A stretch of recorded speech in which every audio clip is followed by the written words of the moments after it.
So as I started doing some research on the history of the Bible, I found it extremely interesting. It's very compelling, and it's a very controversial subject. I found there's a variety of camps and a variety of different stories, so I'm just going to give a general synopsis about how the history of the Bible applies to this narrative. And really, if you think about it, if you look through the history of the Bible, which I kind of knew going into it, it's a book that has changed forms and changed content many times. So it's important to remember that the Bible itself was not written by Jesus. It passed through a variety of conduits, Jesus' disciples, various members of his original 12 disciples, and St. Paul. And St. Paul, if you remember, he was a Jewish soldier who was in charge of slaughtering Christians, and he was on his way on the road to Damascus, and he had a spiritual awakening. And he was knocked from his horse by God, and he had this spiritual experience. And more than any other disciple, and this I'm sure it's controversial within the Christian community, he was responsible for building and creating the Christian church the way it is today. He had a lot of influence on the Christian church, and some of his works are included in the Bible. And he had never physically met Jesus Christ.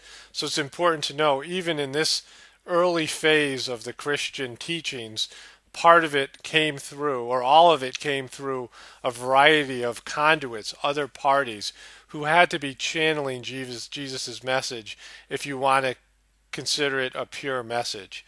So they would have had to have the ability of channeling. St. Paul would have had the ability to channel God's message through him to come up with a pure message that wasn't from him, from a human being, but it had to be a channeled message. So this is something that I think all Christians should think about. This is within their own teaching. It's agreed upon teaching, I think, within all various Christian churches, that a lot of this information had to be what would be considered channeled through, to get it right, to be speaking Jesus' voice through someone else.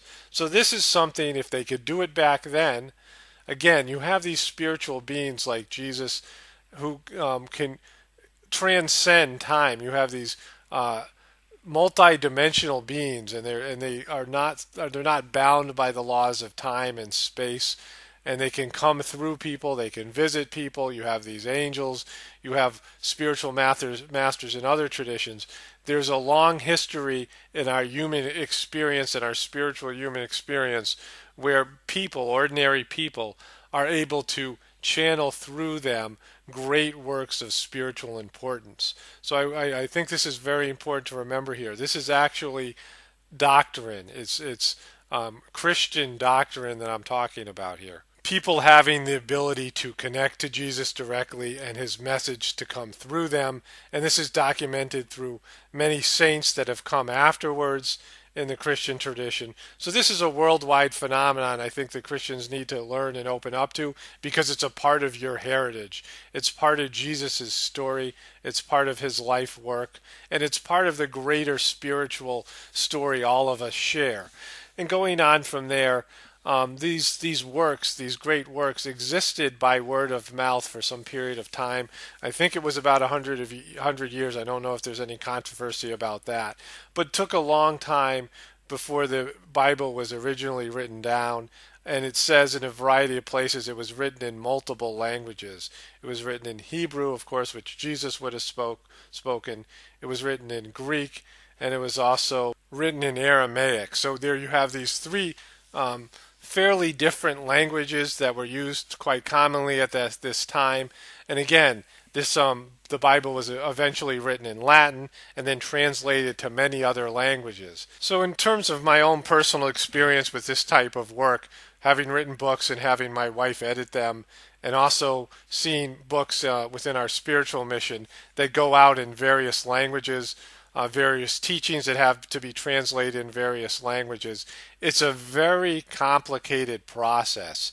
And the person who's a really good translator has to really connect to the author, whether the author has been dead for a number of centuries or if the author is even a living person. The translator has really got to have some sort of spiritual connection with that person to get the translation right. Again, you have this idea of sort of interdimensional contact. For those people who translated the Bible into various languages, if they did an authentic job and they really represented Jesus' teachings accurately, because a lot of languages you can't translate it word for word. You have the meaning of words are different, and the way that the language are structured, you can't take one language and just take all the words and put it into another language. You have to sort of get into the author's mind and heart and really breathe in the book and really make it become sort of a living organism. And the translator has to be very careful about this. And I'm going to talk a little bit about this as we go through this more of the history of the Bible here. So from there, it's said in a variety of places that there was as many as 40 different authors of the Bible. Of course, it's been rewritten and it's been retranslated. Also, there's a variety of different books. It's not one cohesive book. Of course, there's the Old Testament and the New Testament. But within the Bible itself, and maybe people want to leave comments about this, and there's people who know more about this than I do. But there's all these various books that are put together. And of course, there's a variety of different authorships. And this went around for, I guess, 1,500 years. I found this great timeline and I read through that. And then there's other conflicting stories. The Bible went through many, many different transformations. Of course, the church has changed hands in different ways, and the church has gone in different directions. And so there's lots of places here for this so-called Illuminati, for these worm-tongued individuals to come into the organization and change things. Because there was all these instances where the Bible went through a transformation, and every time that happened, this dark entity, this Illuminati type organization, had a major opportunity to insert themselves and insert their teachings into the Bible and to change the Bible around for their own personal gain, for the gain of their organization. And again, I've talked about this over and over again. It's all about power and control with these type of sociopathic personalities, with these type of abusive personalities. They have to control everything. Because if things run their natural course, if people are able to connect to the God within them, and I'm going to say this over and over throughout this video, if they're able to breathe in and be a part of the creation and everyone feels as one, there's no place for these negative entities. These negative personality types live by coercing people away from their natural higher powers, their natural connection to the divinity within them, their natural connection to their families and their community, their natural connection to nature. They have to take people away from their higher nature and bring them down to where they're very materialistic, where they're very selfish, what we see today in modern society.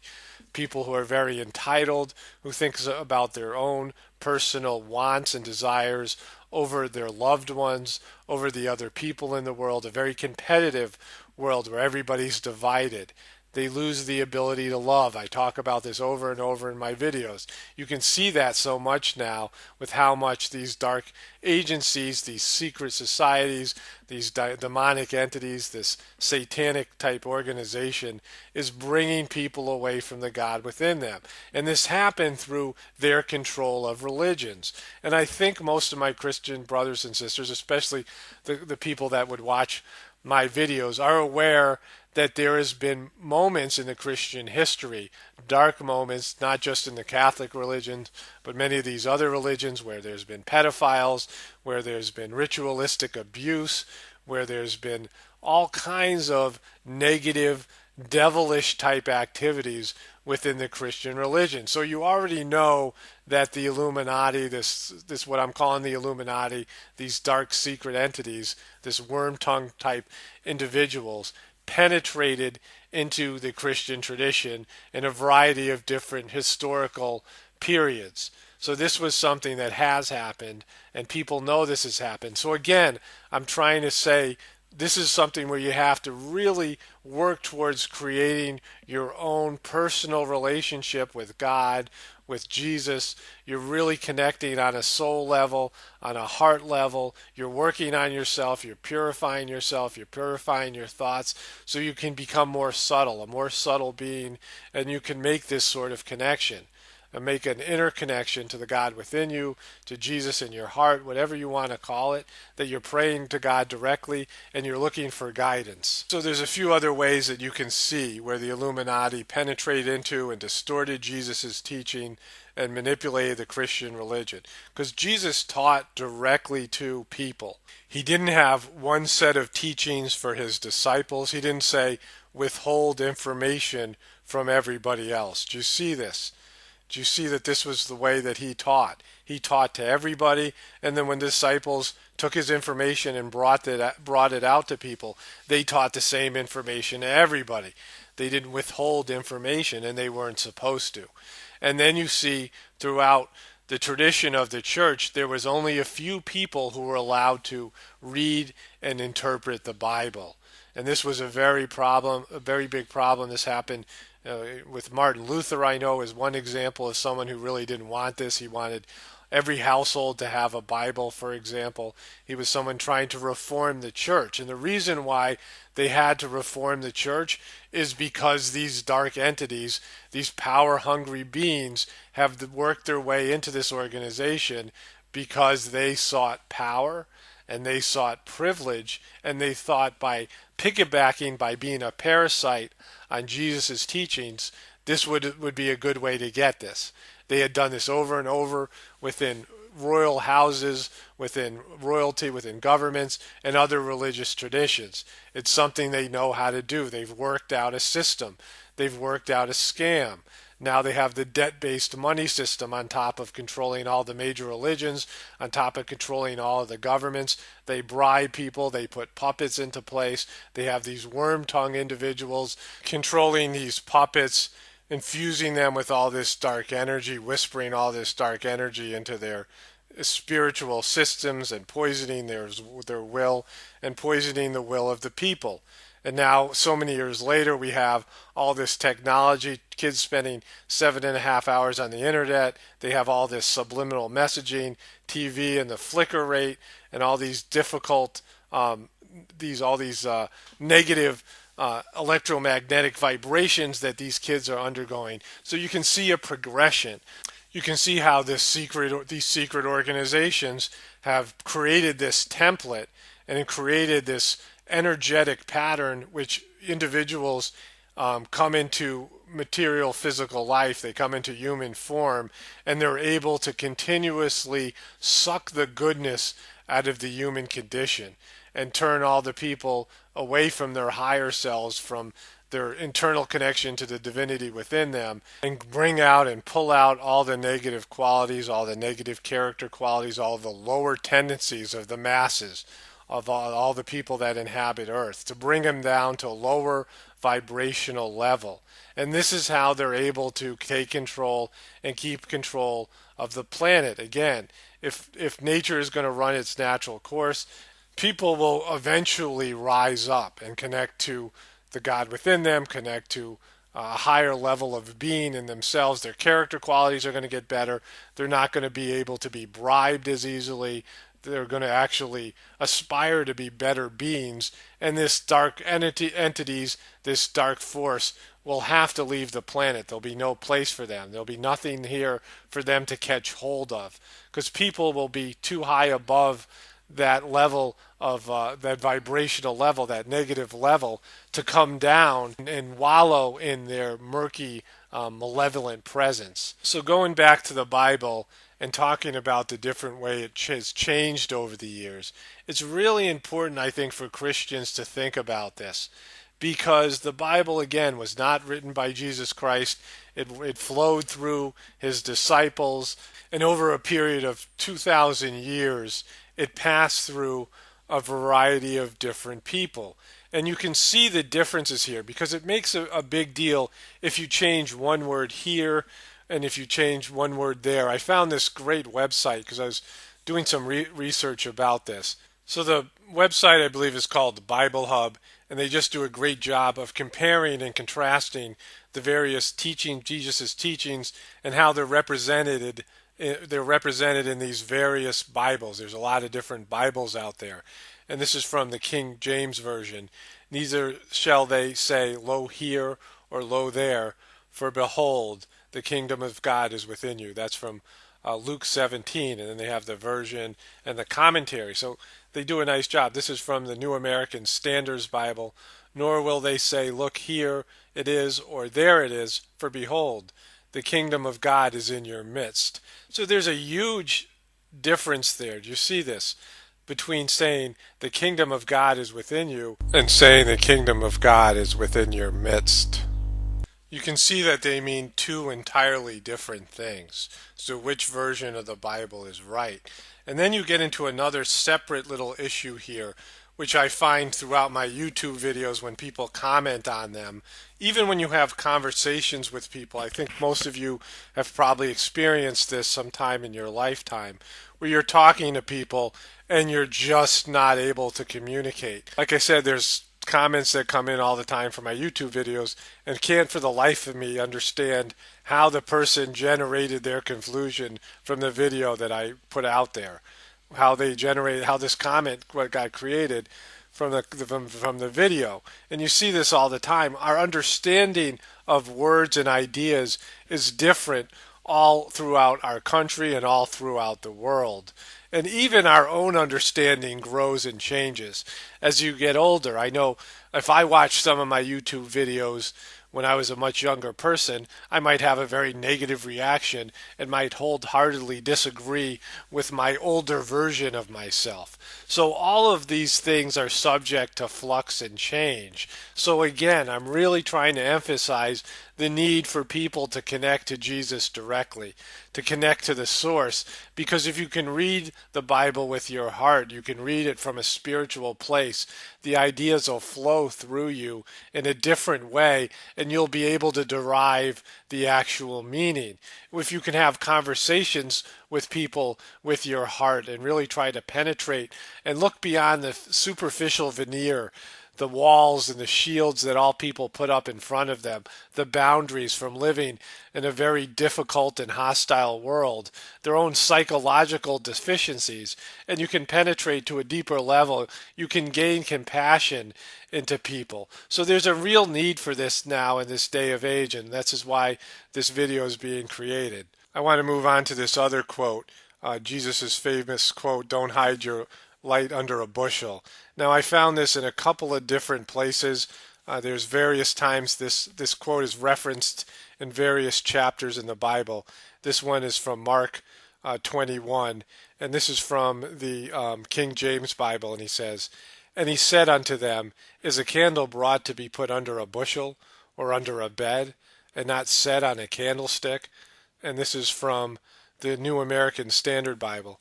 "And he was saying to them, A lamp is not brought to be put under a basket, is it? Or under a bed? Is it not brought to be put on a lampstand?" And this is from the New International Version.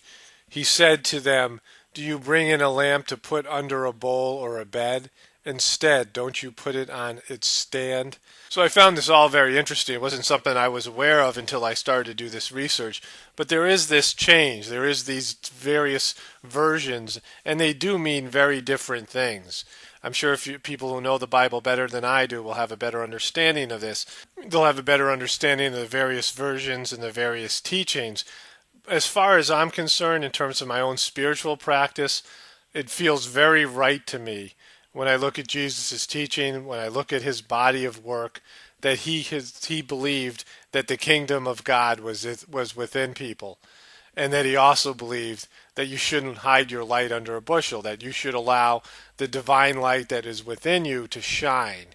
And so I'm going to take these two teachings and talk about how the Illuminati basically did a lot of work to block these teachings, to block all Christians' access to these teachings. So what Christians would do in practice would be far different from what Jesus originally taught to them. You know, I've had a few people leave comments and said, "Are you a God-fearing man?"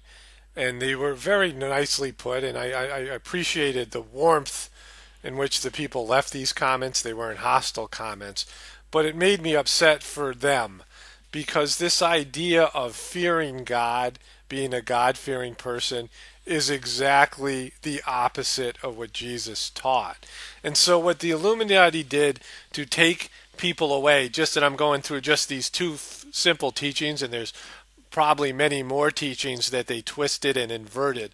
Like I said in many of my other videos, it's always the satanic way, the way of the satanic people, of the demonic people, to invert things. They invert crosses, they turn the crosses upside down, they twist everything and turn it around, they turn it upside down, trying to point the power downwards and use the power on the lower level instead of pointing the power up where they connect it to God and the divinity that resides within all beings throughout the universe. They point it down towards our lower tendencies, towards our senses, towards our more animalistic, brutal nature. So they're trying to invert something so they can suck the power out of it and turn the power into something dark. So what's coming to me, what I'm receiving in terms of the main teachings, Jesus's main teachings that the Illuminati, these dark entities, these worm tongue type characters,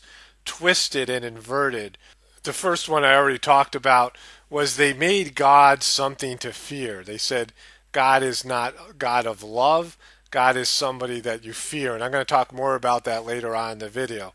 The second thing they did was to make people believe that they were sinners by nature, that they were evil by nature, that human beings by their very nature are evil. So think about this. If Jesus is teaching that God is within you, the kingdom of heaven is within you, and Jesus is appealing to people's higher levels, their higher nature, and many people within the Christian faith believe that God is love, and God is within everything, and God is part of everything, and God created the universe. Do you see the logic of this? If we're saying that God created the universe and created everything, we're all connected to God, and we're all a part of God. And yes, human beings have lower tendencies. We see this all around us. We see the negative energy, the negative emotions, the negative attitudes, the selfishness. I cover this quite extensively in many of my videos. We see the dark side of human beings.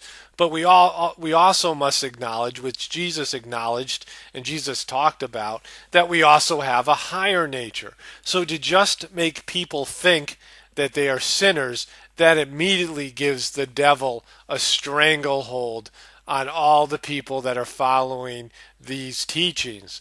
The people that believe that human beings are sinners and that they're evil by nature, then you're already predisposed to follow Satan's path, to follow the demonic path, to be led away by worm tongue. It's really a very despicable thing if you think about it. You have this spiritual individual, this person who attains a very high spiritual level, and he's infusing all of his disciples and the people around him with love, and they're feeling God's love, and it's beginning to wake up God's love within them. They're starting to become more loving themselves. They're starting to connect to the divinity within them. He's giving them these brilliant teachings, and then his teachings are twisted around and inverted in a very satanic way, and people are taught who will have a connection to his teachings that they're sinners by nature, and they're already meditating on a very bad thing. They're thinking over and over about sins. I'm a sinner, I'm a sinner, I'm a sinner. And so what do you think they're going to act like? What do you think people are going to do when they have that?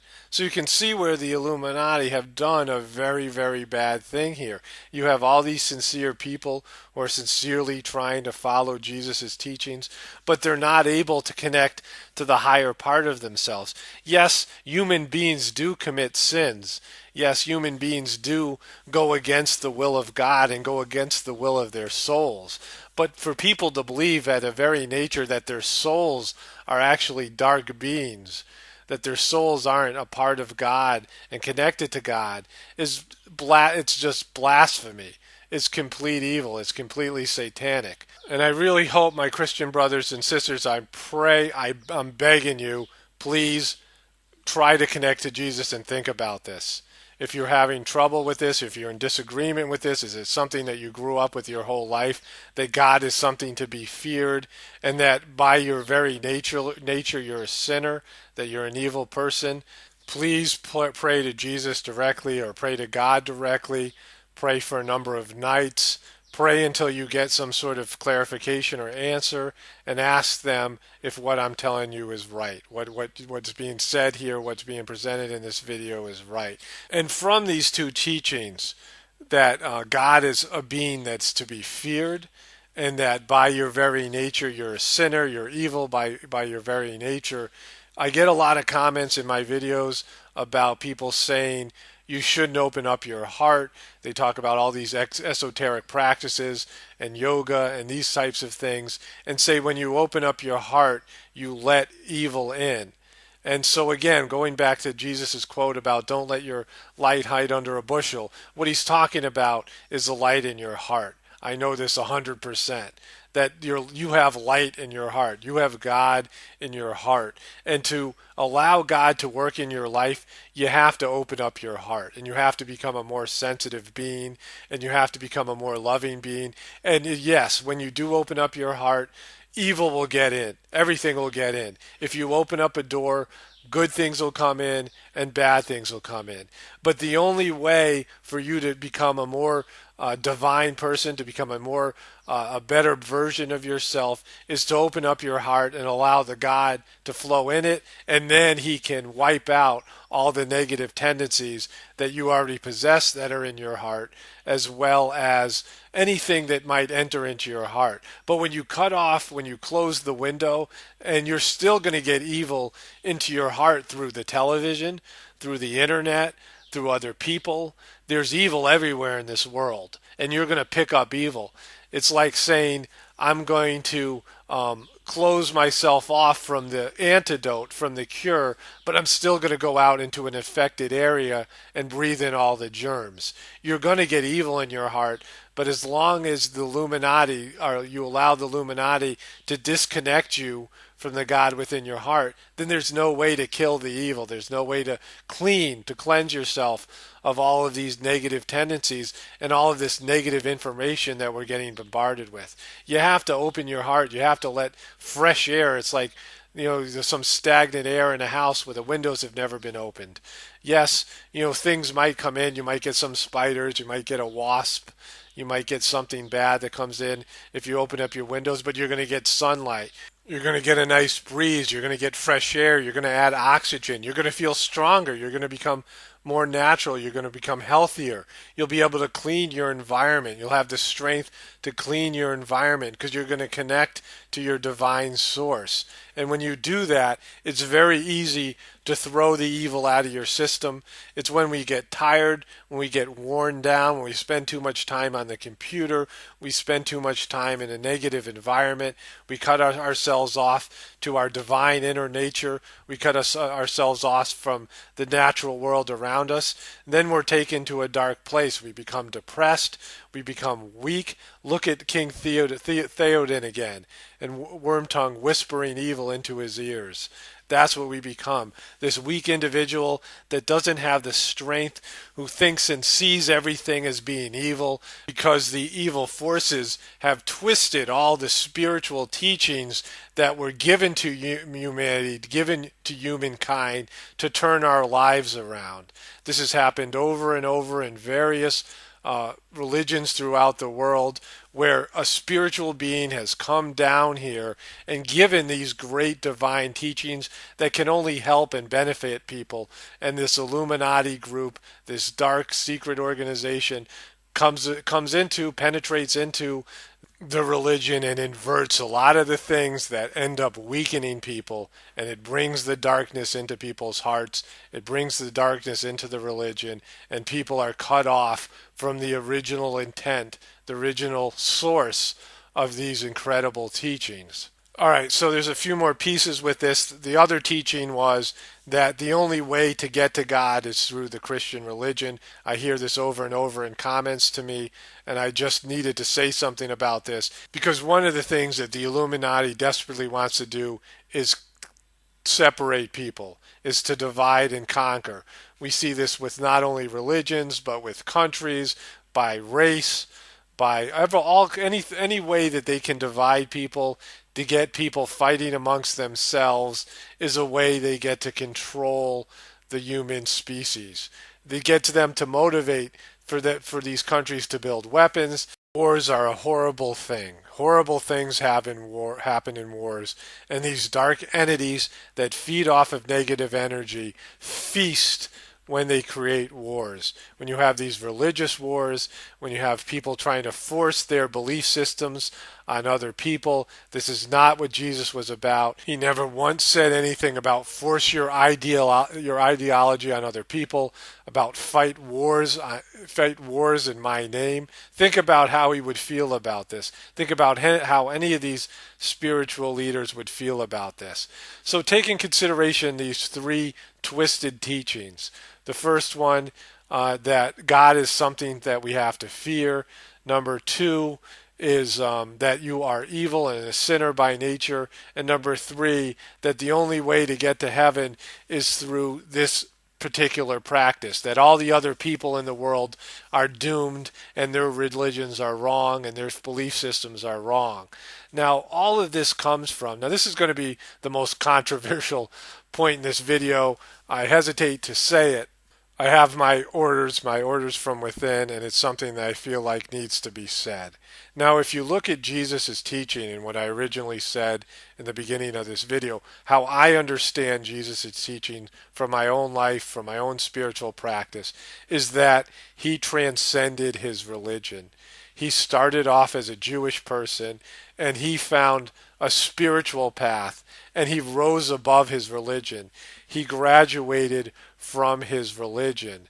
And when he did this, the people who ran his religion did not embrace him and see him for the beautiful spiritual being that he became. They did not see him for all that he had accomplished on the spiritual field and said, "Oh my God, look at you. You're incredible. Let's change the religion and put you at the head of this religion." Okay, you see this? They didn't embrace him. They didn't recognize him. In fact, they saw him as an enemy. They saw him as something that was threatening their power and position, because the Jewish religion had gone through what the Christian religion has now gone through. The Illuminati had infiltrated into the Jewish religion. You can see it by the description of the state of the religion, that Jesus was overturning the money tables in the church. And what they did when Jesus started to speak out and said this church is corrupt, this organization is corrupt, they plotted to take his life, because the dark forces, the dark agents had already penetrated and taken control of that religion. He was seen as competition. He was seen as a threat also by the Roman government. And we see this is what led to them plotting against him and wanting to take his life. So here's the controversial part. Now, Jesus, like I said, he brought in a new teaching. It wasn't a continuation of the Jewish tradition. He brought in a whole new darshan, is what they would call it in India. He brought in a whole new level of teaching. It was a different consciousness. If you look at the difference between the Old Testament and the New Testament, it's a completely different book. God is described in a completely different way. The God in the Old Testament and the God that Jesus describes in the New Testament are completely different. They're not the same being. They're not talked about. They don't have the same qualities. They don't have the same essence. You Christians could be able to see this. People have read the Bible over and over again. If you read it with fresh mind and fresh eyes, you would see that we're talking about a totally different being in both books. My wife's and I goal for our children in terms of homeschooling them was that we wanted to give them a broad perspective of all of the different religions around the world. My wife has gotten a good portion of our homeschooling curriculum. A lot of our homeschooling curriculum comes from the Christian tradition, and we really are grateful to our Christian brothers and sisters. We've met some of them who were the the pioneers of the homeschooling movement. They got all the laws changed. They came up with a lot of these great curriculums, a lot of things on character development and family life. A lot of the things that we learned about in terms of homesteading came from our Christian brothers and sisters. We wouldn't have been able to really homeschool our children if Christian people hadn't pioneered the homeschooling movement. And a lot of our curriculum, a lot of what we've taught our children comes from the Christian tradition. And we also have studied, like I said, as much as we can of the major religions. And at one point, my wife read to my children and myself the Old Testament. And I actually looked forward to reading it. I remember reading it as a kid.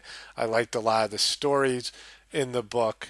And I look forward to my children learning these stories that I learned as a child. And we read the Old Testament. We were all shocked at how they portrayed God in this book. It's quite different from what we believe, especially my children who have been taught all their lives that God is love and you connect to the God within you. And you had this being who was very much like the devil. If you look at how God is presented in the Old Testament, he is presented like the devil. He is envious, he is jealous, he is extraordinarily petty, he punishes people he's way over the top in terms of his punishments. There was so much there. My kids were reacting throughout the book, and they were saying, look at this and look at that. And it just was basically describing an Illuminati type being, a very narcissistic, a very selfish, a very angry, all the negative qualities that people possess. And then you look at the New Testament and how Jesus presents God and how Jesus acted himself, a very loving, a very compassionate being who weeps for people, who suffers for people, who sacrifices for people, who lives a very selfless life, who does everything that he can to build other people up and connect them to God, who is always giving of himself. Again, this idea of the crucible, of the cross, where his arms are spread out and the love is pouring out of his chest to all of humanity. He's connecting deep to his Father within his heart. I mean, just the opposite, the total opposite version of the way the God is presented in the Old Testament. I don't know how much the Old Testament is like the Torah. I don't know exactly. I've never read the Torah. I don't know how much it's like the authentic teachings that you have in the Jewish tradition. But if the Torah is like the Old Testament, and what the people are doing there is worshiping a dark entity. They're worshiping a demonic entity. The God that's presented in the Old Testament is like Baphomet or Beelzebub or the devil or something, some sort of worm tongue type individual, a very low individual. I mean, these are the character qualities and these are the characteristics that are being presented there. This is a really important point. I want to re-emphasize this point. This is probably the most important point in this video. What group of people do you think would have a vested interest in teaching you that God is to be feared, that God is going to punish you, that you should be scared of God, that God is not within you, and that you are in a sense evil? Your very essence is evil. What group would want to do that to you? It would only be what we call the Illuminati, these satanic worshippers, people that have willingly, people in dark souls and dark spirits that have willingly disconnected themselves from God. Do you see this? They don't want you to connect to God. All major religions, all spiritual organizations teach that God created the universe, that God is a part of the universe. That the universe is a part of God, that every particle, every being is a part of God, that we're all connected to God. Why would God want to punish himself, especially when we say God is love? Why would God be jealous? Who could God be jealous of? There's no jealousy in pure love. So this kind of teaching goes exactly against what we all know to be the true nature of God. And if we really go deep and think about it, it's the true nature of each one of us. As we're all part of the source, we all can return to the source.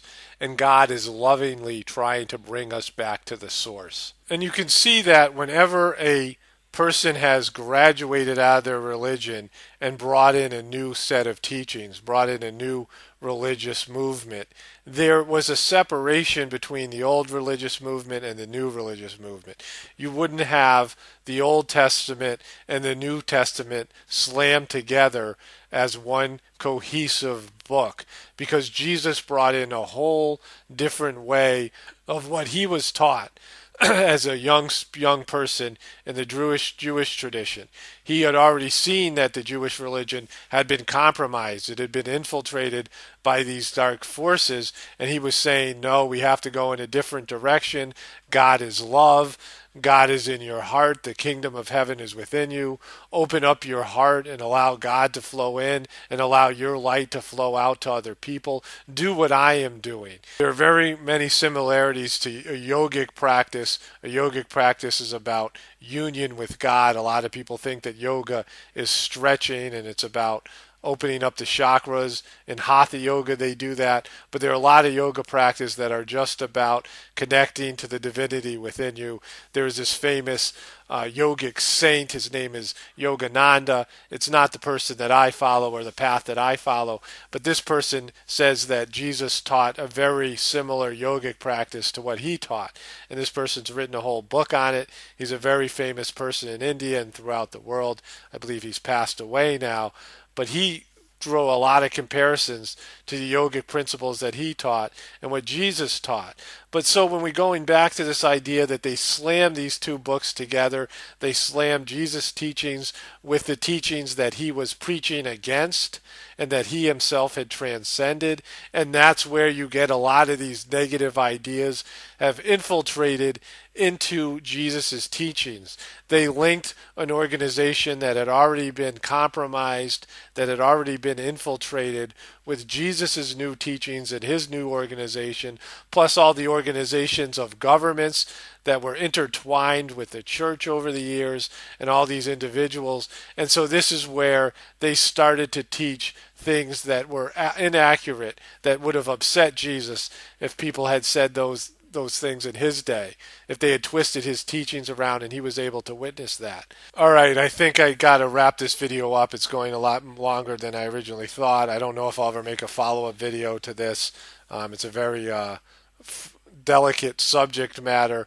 Again, I'm dedicating this video to my Irish Catholic mother who just passed away, and to all the great things that I've received in my upbringing within the Christian tradition, and also to Jesus and his great teachings and his noble work for many, many years, and the many Christian brothers and sisters who participate in my videos and leave comments and support our channel. This is something that I felt like was my duty.